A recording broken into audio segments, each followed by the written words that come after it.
বিষ্ণুদার প্রতি আপনাদের প্রাণ ভরা ভালোবাসায় আমরা আপ্লুত।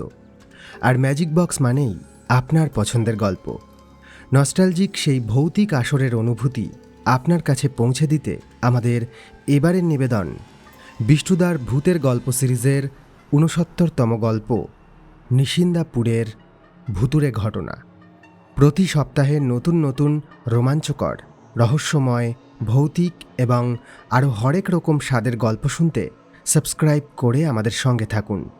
নতুন গল্পের আপডেট সবার আগে পাওয়ার জন্য বেল আইকনটি ক্লিক করে নোটিফিকেশান অন করে রাখুন। শুরু হচ্ছে সৌমেন মজুমদারের লেখা বিষ্ণুদার ভূতের গল্প সিরিজের ৬৯তম গল্প নিশিন্দাপুরের ভুতুড়ে ঘটনা।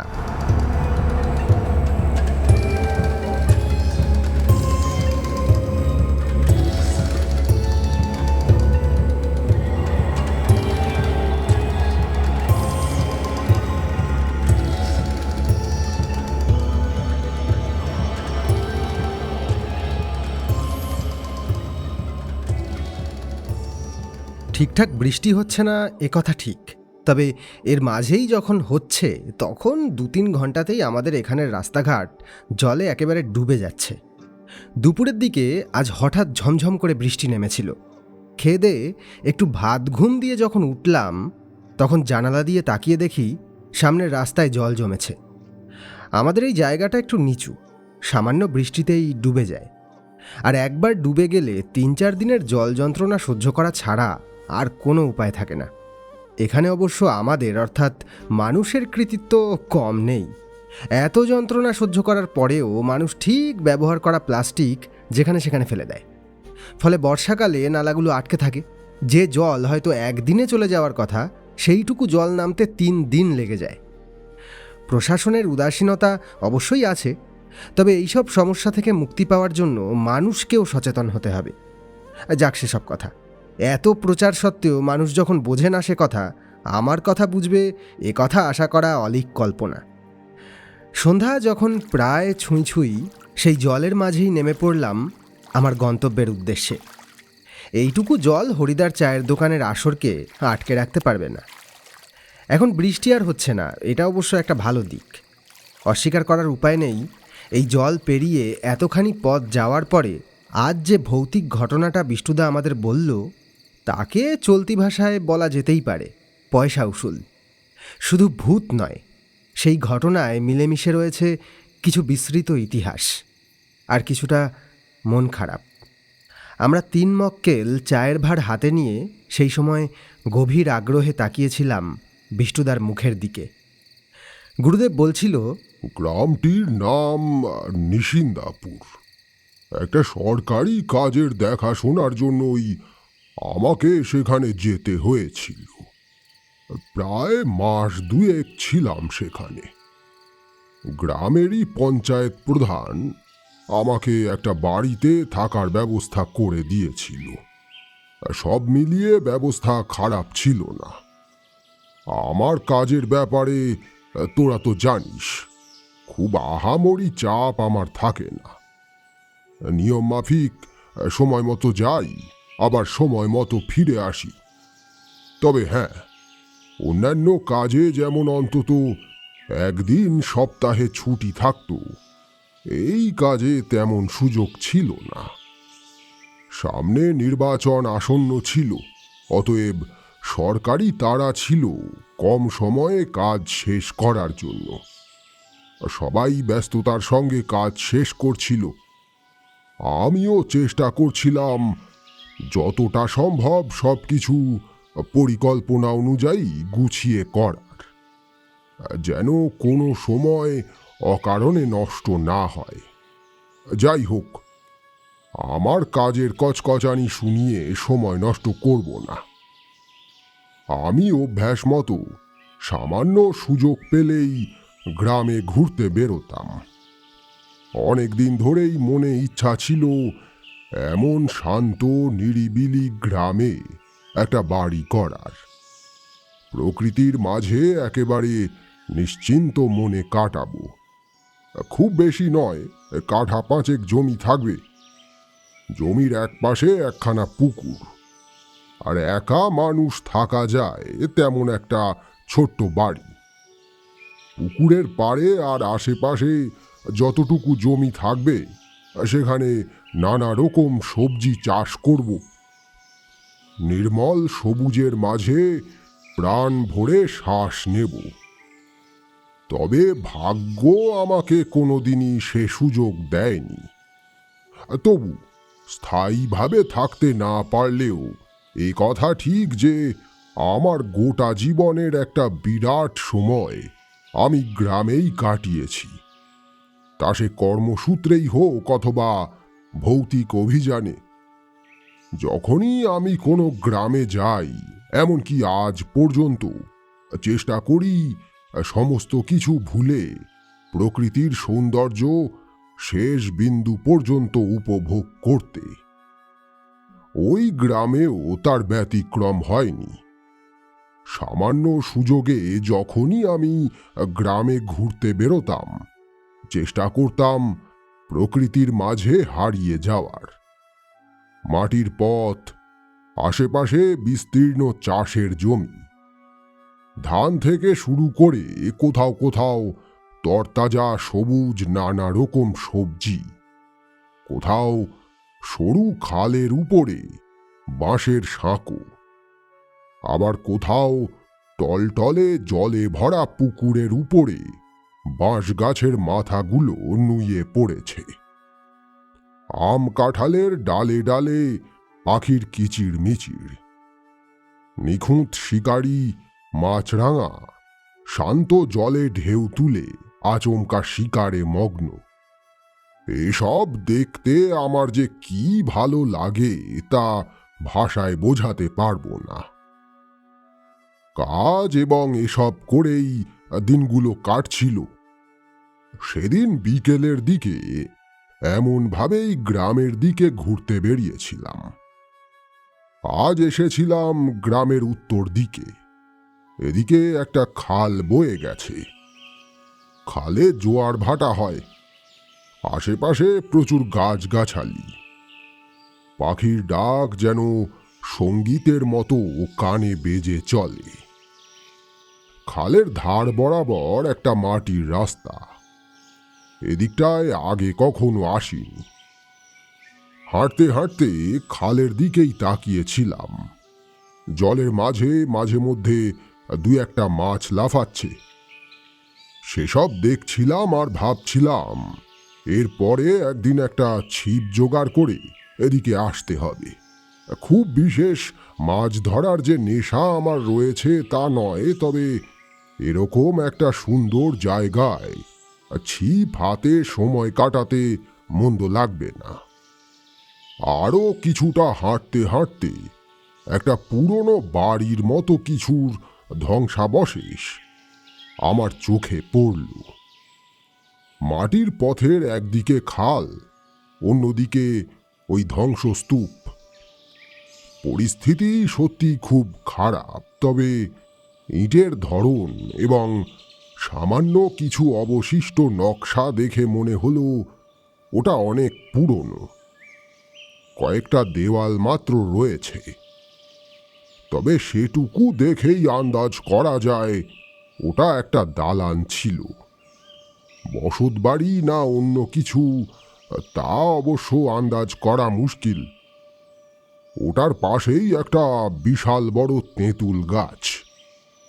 গাছের গুড়িটা এত মোটা যে ওটাকে ঘিরে ধরতে অন্তত 3 জন মানুষকে হাত ছড়িয়ে দাঁড়াতে হবে। তেঁতুল গাছের গুড়ি বেশিরভাগ ক্ষেত্রেই কিছুটা কালো হয়। এই গাছটা যেন তার বয়সের কারণে আরো বেশি কালো। তবে নিষ্ফলা গাছ নয়, গাছে অনেক তেঁতুল ঝুলছে। আর কিছুক্ষণ পরেই সন্ধ্যা নামবে। ওই ধ্বংসস্তূপের উল্টো দিকে খালের পাড়ে একটা ঘাটের মতো রয়েছে। অবশ্য সেটাকে ঘাট বলে চিনতে কষ্ট হয়। ভেঙে চুরে যাওয়া কিছু ইটের গাঁথনির অংশ এঁকে বেঁকে রয়েছে। ওখানে গিয়ে দেখলাম এই জায়গায় খালে বেশ মাছ রয়েছে। আর দেরি করা ঠিক নয়, এরপর ঝুপ করে অন্ধকার নামবে। অতএব রওনা হলাম ফিরতি পথে। এরপর থেকে আমি সময় পেলেই ছিপ হাতে নিয়ে পৌঁছে যেতাম ওখানে।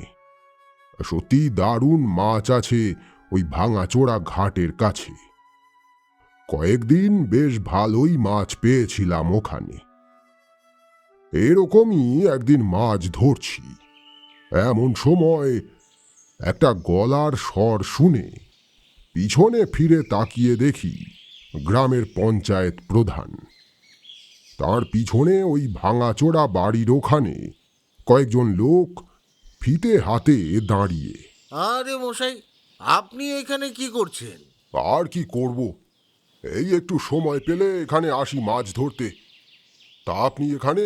আম, এই যে এই ভাঙাচোরা বাড়িটা দেখছেন না, এটা এক প্রকার আমারই বলতে পারেন। ভাবছি এখানে কিছু একটা করব, তাই লোকজন নিয়ে মাপার জন্য এসেছি। তা কি মাছ উঠলো? এই তো ব্যাগের মধ্যে রয়েছে, দেখুন না। ভদ্রলোক একবার ব্যাগটা দেখলেন, তারপর হাসি মুখে আমায় বিদায় জানিয়ে নিজের কাজে চলে গেলেন। আমিও আর ওনার ব্যক্তিগত বিষয়ে নাক গলালাম না। পরদিন সকালে কাজের ওখানে ভদ্রলোকের সঙ্গে দেখা। ওনার ব্যক্তিগত বিষয়ে কোনো আগ্রহ না থাকলেও ওই ভাঙাচোরা বাড়িটা আসলে কি সেটা জানার খুব আগ্রহ আমার মনে ছিল। সামনে পেয়ে দুই এক কথা বলার পরে সে কথাই জিজ্ঞাসা করলাম, আচ্ছা ওই বাড়িটা আগে কি ছিল? দেখুন, সত্য অসত্য বলতে পারি না, তবে যেটুকু শুনেছি ওটা ব্রিটিশ আমলের। বিপ্লবী টিপ্লবীদের গুপ্ত ঠিকানা ছিল এটা। ভদ্রলোকের কথা আমার কানে বাঁধল। তবে এই ধরনের রাজনৈতিক নেতার সঙ্গে অকারণ তর্জা করে লাভ নেই। দেশের দায়িত্ব যাদের হাতে, তাদের দেশ সম্পর্কে মানসিকতা দেখলে হতাশ হতে হয়। এদের জন্যই কি আমাদের বীর বিপ্লবীরা প্রাণ দিয়েছিলেন? তবে এই কথা শোনার পরে ওই ভাঙাচোরা ধ্বংসস্তূপের প্রতি আমার আগ্রহ বাড়ল। ভদ্রলোক ওখানে কি করার পরিকল্পনা করছেন জানি না, তবু কোনো রকম কোনো ঐতিহাসিক চিহ্ন দেখতে না পেলেও জায়গাটার প্রতি আমার মনে গভীর সম্মান জন্মেছে। সেদিন বিকেলে যখন ছিপ হাতে সেখানে গেলাম, তখন আর আমার মাছ ধরা হলো না। ওই ধ্বংসস্তূপ এখন কিছুটা পরিষ্কার হয়েছে, সম্ভবত ওই প্রধান করিয়েছেন। আমি ভিতরটা ঘুরে দেখতে লাগলাম। ইতিহাস ঘাঁটলে দেখা যায় পরাধীন ভারতে, এই বঙ্গে একটা বিরাট সময় জুড়ে বিপ্লবী আন্দোলনের ঢেউ উঠেছিল। আমরা নাম জানি কতজনের। ভারত মায়ের কত বীর সন্তান এই বঙ্গের আনাচে কানাচে নিজেদের সাধ্য অনুযায়ী সংগঠিত হয়েছিল। তাদের নাম, তাদের ইতিহাস হয়তো মানুষ মনে রাখেনি, তবু এই স্বাধীনতা তাদের কাছে ঋণী থাকবে। সত্যি কথা বলতে ওই ধ্বংসস্তূপ এখন শূন্য। ইতিহাস বুকে নিয়ে কিছু ইট চুনসুরকি দাঁড়িয়ে রয়েছে। গর্বিত অথচ ভারাক্রান্ত মনে সেদিন ফিরে এসেছিলাম। এরপর থেকে প্রতিদিনই মাছ ধরতে গেলে একবার ওই ধ্বংসস্তূপের কাছে যেতাম। কয়েকদিন পর একদিন কাজ কিছুটা আগে মিটে যাওয়ায় আগে ভাগেই ওখানে গেলাম। গিয়ে দেখি কিছু লোক হাতুড়ি ছেনি নিয়ে ওই পুরনো স্মৃতি ভেঙে ফেলার কাজ করছে। হাতুড়ির আঘাতগুলো যেন আমার বুকে লাগছিল। তবু আমার এখতিয়ার বহির্ভূত, অতএব এখানে কিছু বলা আমার সাজে না। আমি কিছুটা অন্যমনস্ক হয়েই ছিপ ফেলে বসেছিলাম। মাছ উঠলো? হঠাৎ পরিচিত কণ্ঠস্বরে ফিরে তাকালাম। হাসি হাসি মুখ নিয়ে সেই প্রধান দাঁড়িয়ে রয়েছে। আমি অন্যমনস্ক ভাব কাটিয়ে হাসি মুখেই ভদ্রলোকের দিকে তাকালাম। ও বা আপনি? হ্যাঁ, ওই টুকটাক আর কি। তা এখানটায় কি করার চিন্তা ভাবনা করছেন? আপনাকে বলতে বাধা নেই। এই খালপাড়ের রাস্তাটা কদিনের মধ্যেই বড় রাস্তার সাথে জুড়ে যাবে, বুঝলেন? আমার যেটুকু মনে হয় তারপরে খুব বেশি দিন লাগবে না এই জায়গাটা জমজমাট হতে। এই জায়গাটা আসলে খাস জমি, তাই আমাদের পার্টির পক্ষ থেকে ভাবছি এখানে একটা পার্টি অফিস তৈরি করব। পরিকল্পনাটা কেমন বলুন? এক সময় যেখানে বিপ্লবীরা বিপ্লব টিপ্লব করতো, এবার আমাদের পার্টির পক্ষ থেকে সেখানে বিপ্লব করব। হ্যাঁ, এমন একটা স্বাধীন দেশ আমরা তৈরি করেছি যেখানে সত্যি কথা সোচ্চারে বলা যায় না। অতএব আমিও চুপ করে রইলাম এবং সেদিন একটু আগে ভাগেই ফিরে এলাম।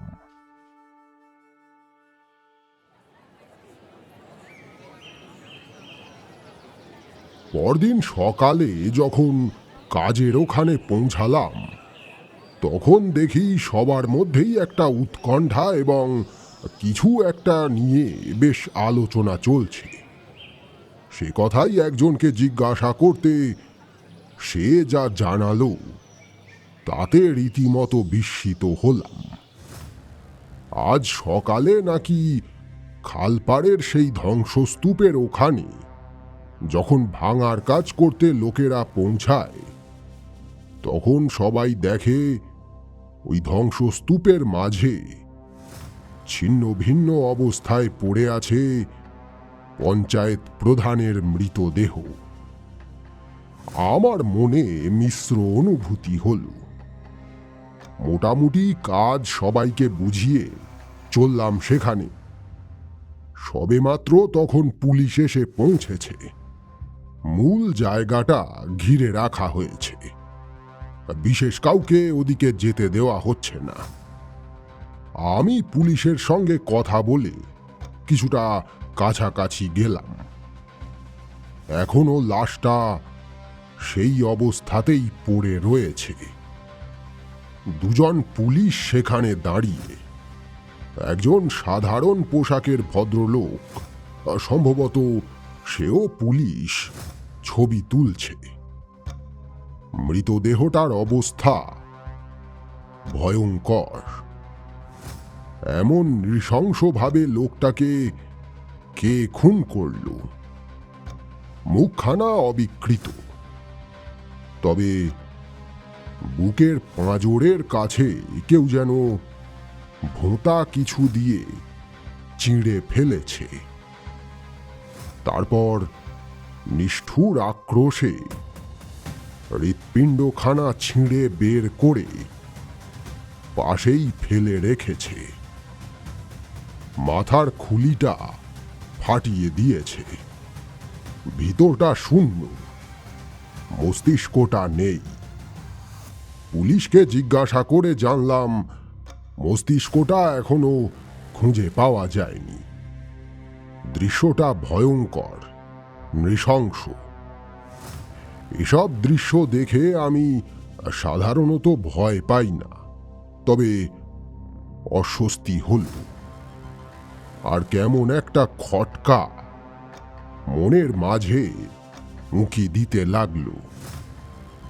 সাধারণভাবে যদি কেউ খুন করতে চায়, তবে এই সময়ে দাঁড়িয়ে একটা বুলেট অথবা একটা ধারালো কিছুর আঘাতই যথেষ্ট। সেখানে এমন নৃশংসভাবে খুন করার অর্থ কি হতে পারে? কোনো সিরিয়াল কিলার বা মানসিকভাবে অসুস্থ কেউ এর পিছনে নেই তো? নাকি অন্য কিছু? মস্তিষ্কটা ওভাবে খুবলে নিয়ে যাওয়ার কারণটা কি? যদিও এরপরে গ্রামের লোকজনের মুখে মুখে প্রচার হতে লাগলো যে এই কাজ করেছে অন্য পার্টির কেউ, যাদের সঙ্গে হয়তো ওই প্রধানের শত্রুতা ছিল। পুলিশ খোঁজাখুঁজি করেও এখনো পর্যন্ত কাউকে গ্রেপ্তার করতে পারেনি। ঘটনার পরে সপ্তাহখানেক ওদিকে আর মাছ ধরতে যায়নি। সব ঘটনাই সময়ের সঙ্গে থিতিয়ে আসে, এক্ষেত্রেও তার ব্যতিক্রম হয়নি। মানুষের মধ্যে আলোচনা ক্রমাগত কমতে লাগল। আমি একটা বিষয় ভেবে খুশি হলাম যে ওই ধ্বংসস্তূপ যেটুকু অবশিষ্ট রয়েছে তার আপাতত ধ্বংস হবে না। পরিস্থিতিকে উপেক্ষা করেই একদিন গেলাম আবার বিকেলের দিকে মাছ ধরার জন্য। ওটা ভেঙে ফেলা শুরু হওয়াতে যে অস্থিরতা আমার মনে তৈরি হয়েছিল তা এখন অনেকটাই হালকা লাগছে। তেঁতুল গাছটা কেন জানি না আজ তুলনামূলক কম কালো বলে মনে হল।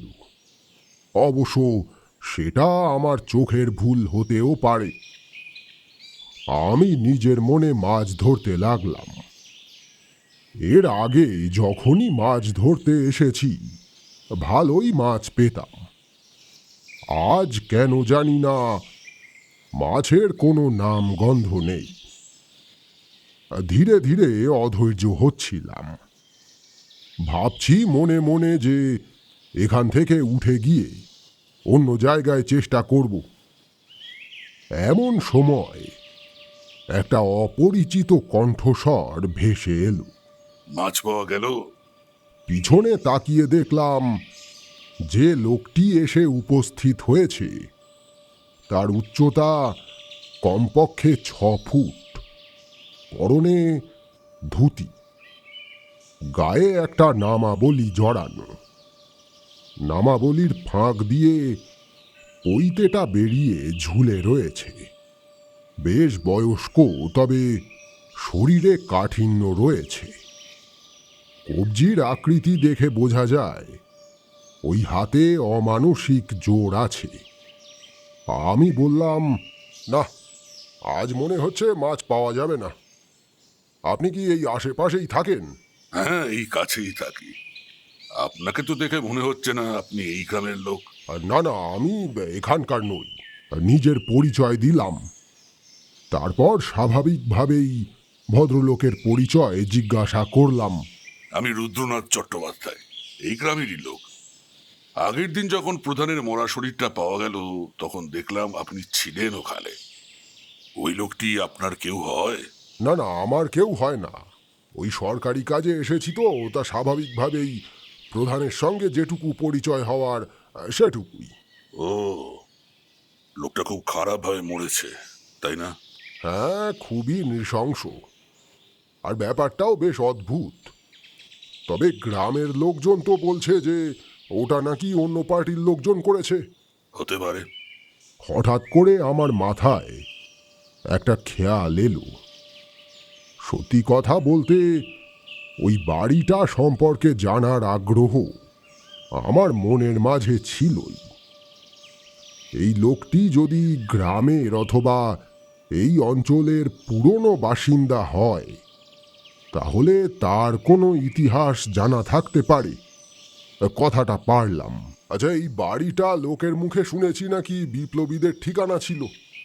আসলে আমার এই ব্যাপারগুলো জানার খুব আগ্রহ, বুঝলেন। তা আপনি কিছু জানেন? সেসব জেনে আপনি কি করবেন? স্বাধীনতার পরে বিপ্লবীদের দাম শুধুমাত্র স্মৃতিচারণে, কখনো আবার ভোট পাওয়ার হাতিয়ার। সত্যি যদি সমগ্র জনগণ তাদের আদর্শ মনে করত তাহলে কি দেশটার অবস্থা যে এমন হতো? শুধু ওই যে নেতাটা মারা গেছে, ওদের মতো লোককে দোষ দিয়ে লাভ নেই। সত্যি যদি কেউ অপরাধী হয় তবে সেটা সাধারণ জনগণ। আপনার সাথে কথা বলে খুব ভালো লাগছে। খুব ভালো লাগলো পরিচয় হয়ে। আসলে হয়তো বিরাট কিছু করার ক্ষমতা নেই আমার। নাগরিক হিসেবে যেটুকু দায়িত্ব সেটুকু পালন করার চেষ্টা করি। আর আপনাকে বিশ্বাস করাতে হয়তো পারবো না, তবে আমার মনে সেই সব প্রত্যেক বীরের জন্য গভীর সম্মান রয়েছে, যারা দেশকে স্বাধীন করার জন্য নিজেদের উৎসর্গ করেছিল, এবং সেই সঙ্গে সেই সব যোদ্ধাদের জন্য যারা আমাদের দেশকে সব সময় রক্ষা করছে স্বাধীনতা পাওয়ার পরেও। জানি এরকম অসংখ্য ইতিহাস সময়ের সঙ্গে সঙ্গে মিলিয়ে গেছে, তবু যদি কিছু জানতে পারি তবে চেষ্টা করব সেটাকে আরও কিছু মানুষের কাছে পৌঁছে দেওয়ার জন্য। আপনি যদি সত্যি কিছু জানেন তাহলে আমাকে বলুন, এটা আমার অনুরোধ বলতে পারেন। সত্যি আপনার জানার আগ্রহ আছে? বেশ, আপনাকে সব কথা জানাবো। যেসব বীর বিপ্লবীরা আত্মত্যাগ করেছেন তারা প্রচারের জন্য করেননি, অতএব আপনার দায় নেই সে কথা প্রচার করার। শুধু আজীবন চেষ্টা করবেন বহু ত্যাগের ফলস্বরূপ পাওয়া এই স্বাধীনতার সম্মান করতে। তবে আজ নয়, আপনাকে এই সমগ্র ইতিহাস জানাবো আগামীকাল আমার আপত্তি নেই। কখন আসবো বলুন? মধ্যরাতে। মাঝরাতে? কেন বলুন তো? মধ্যরাতেই তো এখানে বিপ্লবীদের গুপ্ত মিটিং হতো। সেই ইতিহাস জানতে হলে আপনাকে মধ্যরাতেই আসতে হবে। ভয় পাচ্ছেন? না, ভয় পাচ্ছি না, তবে সত্যি কথা বলতে একটু অবাক হয়েছি। বেশ, ঠিক আছে, আপনি যেমনটা বলবেন তেমনটাই হবে। কথা বলতে বলতে বেলা প্রায় ফুরিয়ে এসেছিল তখন। বিদায় জানিয়ে আমি ফিরতি পথে রওনা হলাম। সেই রাতটা এবং পরদিন আমার অপেক্ষায় কাটল। একটু বিস্ময় ভাব, একটু এলোমেলো চিন্তা মনের মধ্যে পাক খাচ্ছিল। কদিন আগেই ওখানে একটা ওরকম নৃশংস হত্যা হয়েছে। সেখানে অপরিচিত একজনের কথায় বিশ্বাস করে মধ্যরাতে যাওয়া কি ঠিক হবে? যদি ওই লোকটাই কোনো সিরিয়াল কিলার অথবা মানসিক রোগী হয়, যদি ওই লোকটাই প্রধানকে হত্যা করে থাকে, এসব চিন্তা ভাবনা এলো মাথায়। তবু কেন জানি না কি একটা বিশ্বাসে আমি নিজেকে আটকে রাখতে পারলাম না। রাত যত বাড়তে লাগল, আমার আগ্রহ এবং উৎকণ্ঠা তার চেয়েও বেশি বৃদ্ধি পেল। তবু সতর্ক হলাম। 11:30 নাগাদ যখন আমি বেরোচ্ছি, তখন সঙ্গে নিলাম আমার টর্চখানা, আর সেই সঙ্গে পোশাকের মাঝে গোপন করে একখানা ছুরি। যদি কোনো অতর্কিতে আক্রমণ আমার দিকে ধেয়ে আসে, তবে আত্মরক্ষার কিছু একটা ব্যবস্থা তো দরকার। এতদিন যখনই এদিকে এসেছি, সে সময় আকাশ আলোয় ভরা ছিল। সারা আকাশ অন্ধকারে ঢাকা দেখে হঠাৎ মনে পড়ল আজ অমাবস্যা। গ্রামের দিকে আকাশ পরিষ্কার থাকে, ফলে এই মধ্যরাতে সারা আকাশে অসংখ্য তারা ঝিকমিক করছে। দূরে কোথায় একটা শিয়াল ডেকে উঠল। মৃদু ঝিঝির ডাক আর অন্ধকারাচ্ছন্ন নিঃসঙ্গতা আমার সঙ্গী। পথকুকুররাও বোধহয় নিরাপদ আশ্রয়ে আত্মগোপন করেছে। আমার মতো এক উন্মাদ শুধু চলেছে অপরিচিত একজনের ডাকে সাড়া দিয়ে, নিরাপত্তার তোয়াক্কা না করে ইতিহাস জানতে। ভয় নয়, তবে মনের মাঝে একটা আশঙ্কা লেগে রয়েছে। হাঁটতে হাঁটতে যখন খাল পাড়ে এসে পৌঁছালাম, তখন মনে হলো চারদিক অত্যন্ত নিস্তব্ধ। দিনের বেলায় এখানে পাখির কোলাহল প্রকৃতিকে মুখরিত করে রাখে, সেখানে এখন শ্মশানের মতো নিস্তব্ধতা। মৃদু মৃদু বাতাস বইছে, একটা শীতল অনুভূতি হচ্ছে গোটা শরীরে। হাঁটতে হাঁটতে যখন সেই ধ্বংসস্তূপের কাছে এসে পৌঁছালাম, তখন হাত ঘড়িতে সময় দেখলাম 12টা বাজতে 5 মিনিট। টর্চের আলো ফেলে একবার ঘাটের কাছে দেখলাম। ওই পরিস্থিতিতেও আমার মাথায় একবার মাছের কথা এসেছিল। স্থির জল দেখে মনে হলো না সেখানে মাছের চিহ্ন মাত্র রয়েছে। নিজের উদ্দেশ্যর দিকে মনোসংযোগ করলাম, আলো ফেলে এগিয়ে চললাম ওই ধ্বংসস্তূপের দিকে। সামান্য যেটুকু ওই প্রধানের নেতৃত্বে ভেঙে ফেলা হয়েছিল, সেই ভাঙা টুকরোগুলো ছড়িয়ে ছিটিয়ে রয়েছে। কিন্তু সেই ভদ্রলোক কোথায়?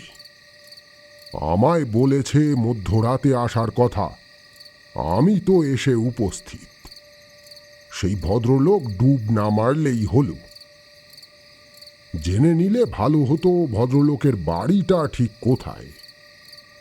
যে ঘরে ওই প্রধানের মৃতদেহ পাওয়া গেছিল সেখানে দাঁড়ালাম না।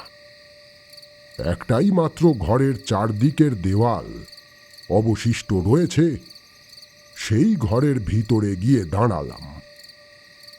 মেঝে অনেক জায়গায় ফেটে গেছে।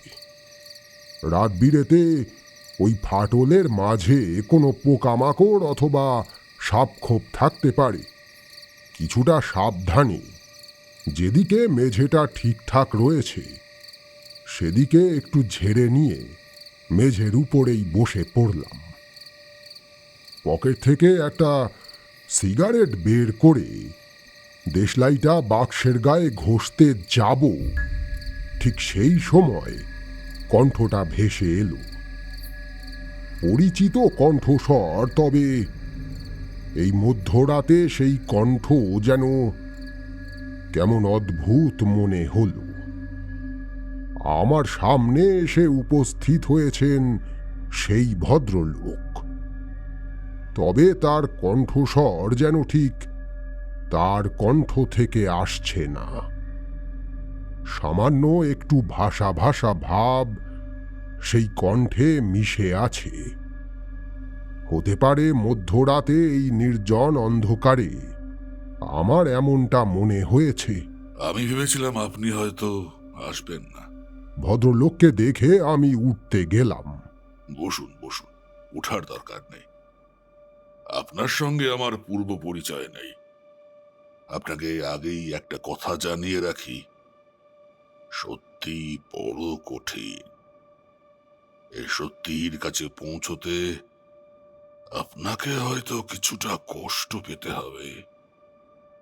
আপনি যদি রাজি থাকেন তবেই সে সত্যি আপনি জানতে পারবেন। ভেবে উত্তর দেবেন। তখন মনের মাঝে জানি না কেন একটা অদ্ভুত জেদ চেপেছিল। স্পষ্টভাবেই উত্তর দিলাম, আমি রাজি। আমি এই কথা বলার পর ভদ্রলোক এসে ঠিক আমার সামনে বসলেন।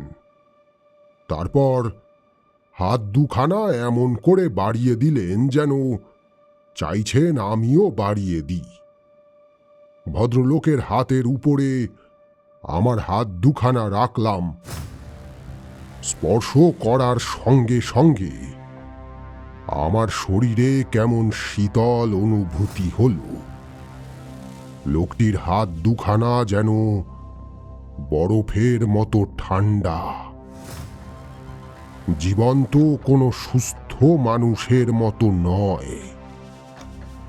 ভদ্রলোক এবার চোখ দুখানা বন্ধ করলেন। সঙ্গে সঙ্গে আমার দৃষ্টি যেন ঝাপসা হয়ে এলো।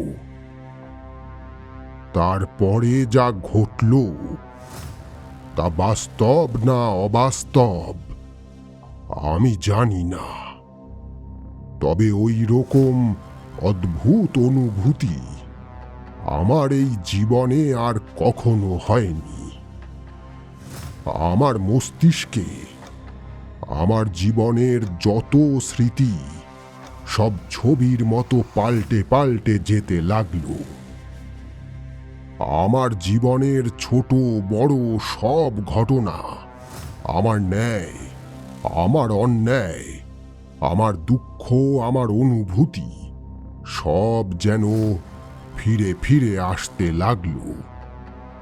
গোটা জীবনটা তখন আমি যেন চোখের সামনে দেখছি, যেন সময় যন্ত্রে করে আমি পেরিয়ে চলেছি সময়, তবে সামনে নয়, পিছিয়ে চলেছি। কত ঘটনা যা ভুলে গেছিলাম, বিন্দুমাত্র স্মরণ ছিল না, সব জীবন্ত হয়ে উঠতে লাগলো। আমি যখন সবে জন্মেছি তখন আমার বাবা মায়ের মুখের আনন্দে ভরা হাসিটাও দেখলাম। তারপর পেরিয়ে গেল আমার জীবন, দিন, সপ্তাহ, মাস, বছর পার হতে হতে পৌঁছে গেলাম স্বাধীনতার 22 বছর আগে, ঠিক এইখানে যেখানে আমি এসে পৌঁছেছি। গভীর রাত তখন, চারিদিকে নিস্তব্ধতা খা খা করছে।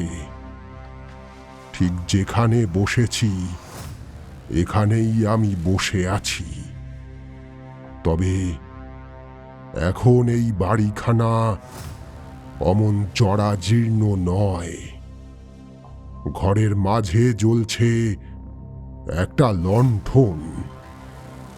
ঘরে উপস্থিত 13 জন বিপ্লবী, তার মাঝে রয়েছে ওই লোকটিও যে আমাকে আজ এখানে আসতে বলেছিল।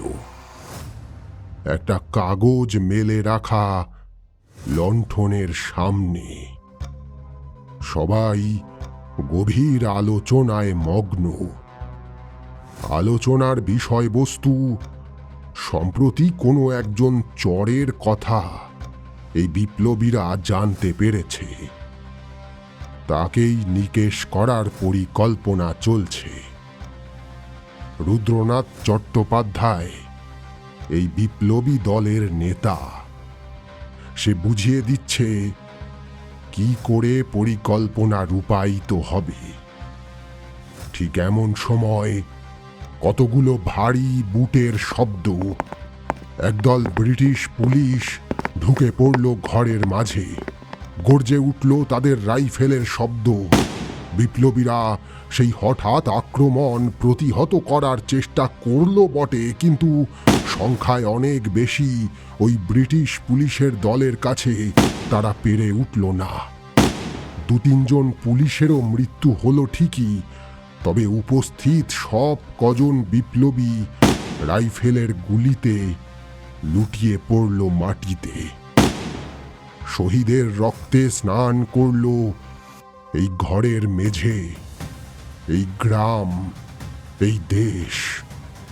তারপর লাশগুলোকে টানতে টানতে নিয়ে যাওয়া হলো এই বাড়ির বাইরে, ঠিক সেখানে যেখানে এখন রয়েছে ওই বিশাল তেঁতুল গাছ। আমার চোখের সামনে সবটাই অত্যন্ত দ্রুত ঘটতে লাগলো। একটা গর্ত খোঁড়া হলো, তারপর সব কজন বিপ্লবীকে গণকবর দেওয়া হলো সেখানে। আমি যেন বায়বীয় মূর্তির মতো ওই সমগ্র ঘটনা সশরীরে প্রত্যক্ষ করছি। হৃদয় আমার তখন ভারাক্রান্ত, বুকের ভিতরটা যেন ভেঙে চুরে যাচ্ছে। হতাশায় মন আচ্ছন্ন। এই আত্মত্যাগের কি দাম দিয়েছি আমরা, কি প্রতিদান দিচ্ছি এখন? ওই প্রধানের মতো নিকৃষ্ট নেতারা আজ বিপ্লব শব্দটাকে কৌতুকের সমতুল্য করে তুলেছে। ক্ষমতা আর স্বার্থের রাজনীতি ছাড়া কিচ্ছু নেই আমাদের এই পোড়া দেশে। আমার পোশাকে গোপন রাখা সেই ছুরিটাও আমি বিপ্লবীদের মরদেহের সাথে সেই গর্তে ফেলে দিলাম। অতীত এবং বর্তমান কিভাবে মিশে গেল তা আমি জানি না। এরপর হঠাৎ দৃশ্যপটের পরিবর্তন। দেখলাম রুদ্রনাথ চট্টোপাধ্যায় সেই প্রধানকে টেনে হিঁচড়ে নিয়ে আসছে এই বাড়ির মাঝে। এখন তার রূপ বিভৎস, তার দু চোখে যেন আগুন জ্বলছে, হাতের নখগুলো যেন ধারালো ছুরির মতো লম্বা হয়ে উঠেছে। টানতে টানতে সেই ঘরের মাঝে নিয়ে এসে এক প্রকার ছুঁড়ে ফেলল তাকে মেঝের উপরে। তারপর হুঙ্কার করে ঝাঁপিয়ে পড়ল তার উপর। নখসহ দুই হাত গেঁথে দিল পাঁজরের মাঝামাঝি। তারপর টেনে চিঁড়ে ফেলল পাঁজরখানা। রক্তমাখা হাত উপরে উঠে এলো। তারপর আবার ডান হাতটা সেই ছিন্ন ভিন্ন প্রধানের পাঁজরের মাঝে পৌঁছে হৃৎপিণ্ডটা টেনে ছিঁড়ে তুলে ফেলল। ফিনকি দিয়ে বেরিয়ে এলো রক্ত। ভয়, আতঙ্ক অথবা নৃশংসতার অভিঘাত কিছুই তখন আমার মধ্যে কাজ করছে না। অসৎ নেতার পাওনা সাজা পূর্ণ হওয়ায় আমার মনে যেন ঐশাচিক আনন্দ হচ্ছে। তারপর দেখলাম রুদ্রনাথ চট্টোপাধ্যায় হাতের একটা প্রচণ্ড আঘাতে মাথার খুলিটা ফাটিয়ে ফেলল। ভিতরে থাকা মস্তিষ্কটা ছিঁড়ে হাতে তুলে নিয়ে বেরিয়ে গেল সেই ঘর থেকে। হঠাৎ করে স্বপ্ন ভাঙার মতো করে আমি দেখলাম আমি ঠিক সেখানেই বসে রয়েছি, যেখানে আমি প্রথমে এসে বসেছিলাম। এখন ঘরের ভিতরটা সম্পূর্ণ স্বাভাবিক, ঠিক যেমন প্রথমটায় এসে দেখেছিলাম। টর্চটা জ্বালিয়ে মেঝের উপরেই রাখা ছিল। আমি আর বসলাম না, উঠে পড়লাম সেখান থেকে। মন আমার ভারাক্রান্ত। তখন রাত প্রায় 2টো বাজে। ক্লান্ত পায়ে ফিরতি পথে রওনা হলাম। নিঝুম সেই অন্ধকার নিশুতি রাতে গ্রাম্য পথে হাঁটতে হাঁটতে ভাবছিলাম মনে, স্বার্থান্বেষী রাজনীতির ভণ্ড বিপ্লবের বুক চিরে নিশ্চয়ই একদিন আমাদের এই সোনার দেশেও সত্যিকারের বিপ্লব আসবে। ভারত আবার জগৎ সভায় শ্রেষ্ঠ আসন লবে। वन्दे मातरम् वन्दे मातरम् सुजलां सुफलां मलयज शीतलां सुजलां सुफलां मलयज शीतलां श्यामलां मातरं वन्दे मातरं वन्दे मातरं वन्दे मातरं वन्दे मातरम्।